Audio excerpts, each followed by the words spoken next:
me, that was a way of destroying my objectivity. For example, I was a member of the local Kiwanis Club for about 2 years here in Kirksville, and I was proud of it. It helped out a lot of people. But I quit for a couple of reasons. For one, as a reporter, now I'm not saying this happened or this did happen, but suppose for a moment, for the sake of discussion, the treasurer of the local Kiwanis Club is embezzling money, okay? Is pocketing money for his or her own personal gain. And I learn about that, and I have to report on that. Now, suppose I'm friends with that treasurer, and I have to report on that as a journalist for the local radio stations. But at the same time, I might also be restricted by law, by civil law and by the laws of the organization to not talk about it publicly. So I'm in conflict there. And perhaps I should have used an alias when I was a journalist here. But my thought was, if I'm to present the truth to the public as a reporter, that the public has the right to know who I really am, and that includes my real name. I was originally contemplating calling myself Joe Astor when I worked at KRX as news director, partly to pay tribute to my favorite fictional crime fighter, but also to have a sense of anonymity. I hate that word. But I didn't feel that it was fair to the audience for me to say that I'm this person when I'm not, because I would constantly be creating a character, and therefore I've been in conflict. So that's why I didn't do that. Well, getting back to this story, this guy, McLeroy, essentially broke the rules by basically pushing his agenda of creationism down the throat.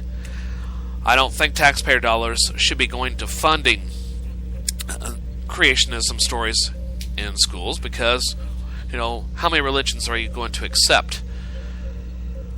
Last I knew, in Christianity alone, there were over 25,000 forms of Christianity publicly known in this country, and this was 20 years ago. Just publicly. Then on top of it, you got other religions in there, so there are going to be even more interpretations. Well, another person involved in this is David Shorman, a self-identified research scientist and publisher of homeschool curriculum. And he informed the Texas State Board of Education that the textbooks didn't adequately cover epigenetics. That's a subject he believes points to the evidence of intelligent design. Well, personally, how do we know God is smart? Just because an ancient text tells us that? I mean, that's arrogant presumption to believe that your God is smart. What if he's a misfit? I mean, how do we know? Yes, I said it. How do you know that God was an intelligent being? That's arrogant presumption. But gods are presumed to be intelligent, and yet through the course of history, gods in various cultures have vanished to the wayside. And I think in time the same will happen to Christianity. It won't happen in my lifetime, but it will happen. Centuries from now, humans will look back on this era of religious fervor and go, they actually believe that there is a deity that floats in the heavens, that listens to everything that they do, and yet they fight and die for this deity? Illogical. It'll happen. Now, I'm not against Christianity 100%, okay? If you take away the supernatural, it's a great way of life. Do I believe Jesus existed? I'm not convinced. I think he's a hodgepodge of people that existed centuries ago. I don't think there's one person that was Jesus of Nazareth. I mean, well, I won't go down that rabbit hole right now. I'll save that for a more appropriate time. It just bothers me, though, Yes, I'm an atheist, and creationism bothers me on so many levels. It just boggles my mind, though, that there are people that are supposedly extremely intelligent and yet buy into this supernatural stuff. And the older I get, the less I believe in the supernatural, period. And so, well, that's where I stand on that. And I think the idea that the Texas Board of Education is trying to push this down the students' throats is a disservice to the future of our country and to the future of the world. I remember back in the 70s and early 80s when the metric system was being taught in public schools, when the Carter administration said that we need to know this. Now, I was too young to understand the implications of it, but I do remember being confused, and I remember some of the confusion of some of my teachers in trying to, teach us the conversions, teaching us that, some things you need to know the imperial system, which is what we use now, versus the metric system, which is what the rest of the world is using. And it seems like the United States, we have a history of being stubborn and doing things our own way, which in some ways is an admirable quality. But when we're trying to create a global economy and be a part of that global economy, having to convert, it makes us look like a bunch of dumbasses. It really does. And it's arrogant presumption. And basically what happened by the time Reagan got into office, well, kids are confused, teachers are confused. We're going to stick with the imperial system. It's the way we've done it for centuries in this country. It's the way we were doing it when we were just colonies of England and France and Spain. So we're just going to stick with the metrics, or with the imperial system, and kind of brush aside this metric system because it's too hard for us to understand. And that's what I see happening here with a lot of people that are endorsing creationism. Well, I understand this because God created heaven and earth in 7 days. It says they were right there in Genesis. Well, in this case, I do not believe that Occam's razor applies. Occam's razor is the scientific principle that the simplest explanation often happens to be the truest. In this case, I do not believe it applies, and it's a disservice. Now, explain to me how a scientist is less qualified to explain the origin of humanity, of evolution, of how humans came about, or say a certain plant came about. How are they less qualified than a theologian who's following a text that has largely remained unchanged for two millennia? Where does that come in? Well, I'm talking about the New Testament now, whereas the Old Testament is a lot older, about twice as old, or 2 to 3 times older, actually. So why is it a theologian is more qualified in this than a scientist? You wouldn't go to a theologian to fix your car unless they're a qualified mechanic. That's like saying, your car's broken, I'll pray for it. Well, guess what? Your car's still broken. Alright? Get me a goddamn mechanic and fix the fucking car, okay? Alright, as you can tell, I'm very hot about this issue. You wouldn't go to a theologian to fix your health problems, would you? I don't know, if it brings you comfort, it brings you comfort. But I can remember growing up when my dad was first diagnosed with non-Hodgkin's lymphoma.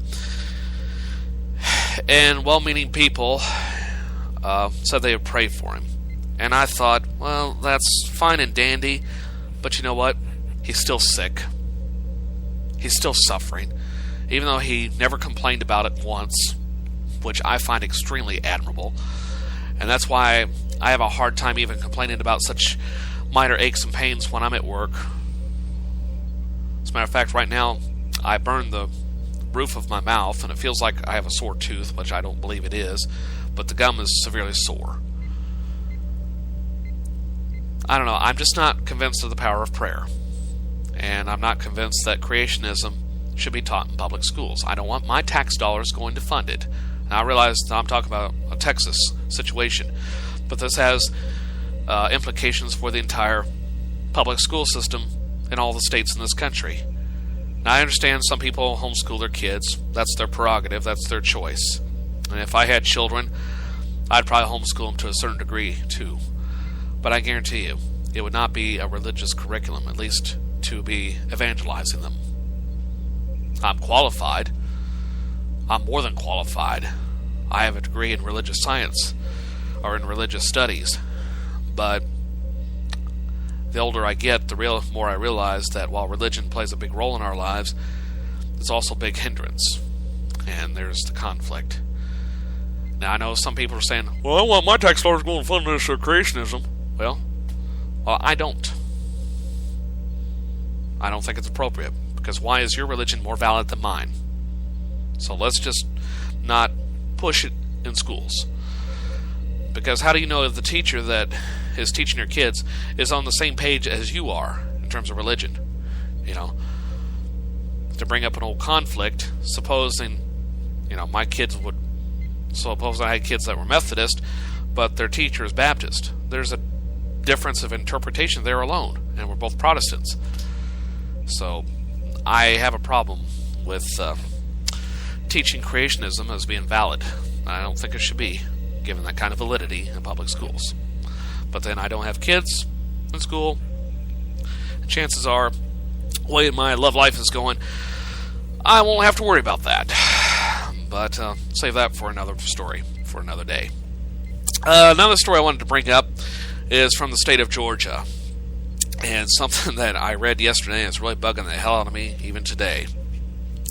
Especially this is after I worked a overtime shift last night, which I didn't have to.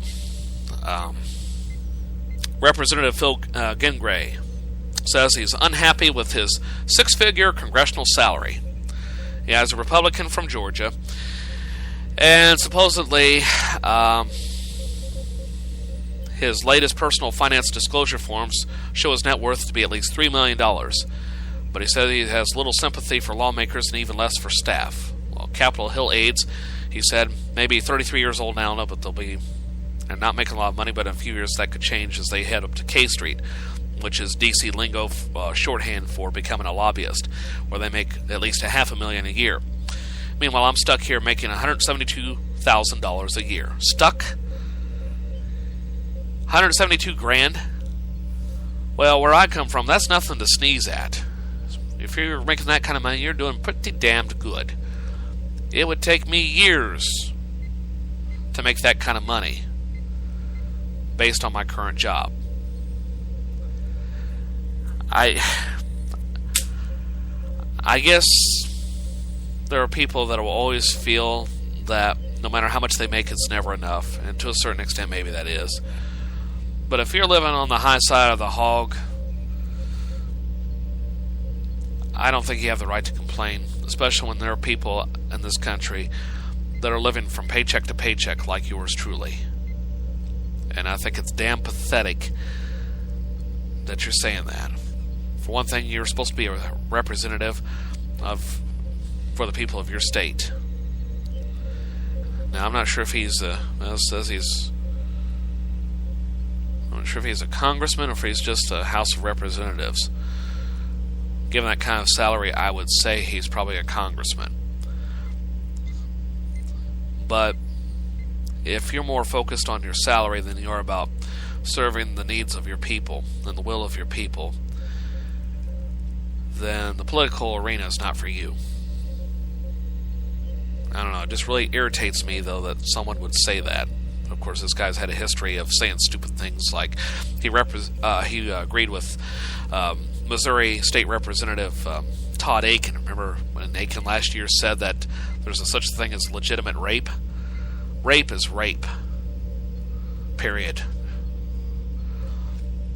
Unwanted sexual contact is rape, no matter how you justify it. But I don't know. It just cracks me up, though, that there are people who complain about a six-figure salary. You know, if I had that kind of a six-figure salary, the last thing I'd be complaining is about not having enough time to spend the money on things I wanted to get. I wouldn't say I blow it, but good Lord, I wouldn't be living from paycheck to paycheck. But to each is their own. Well, let's see. Well, that's enough of my soapbox for the moment. Time for me to step down and continue on with the more important things of the show, such as news of the weird in a little while, the CBS World News Roundup, market information,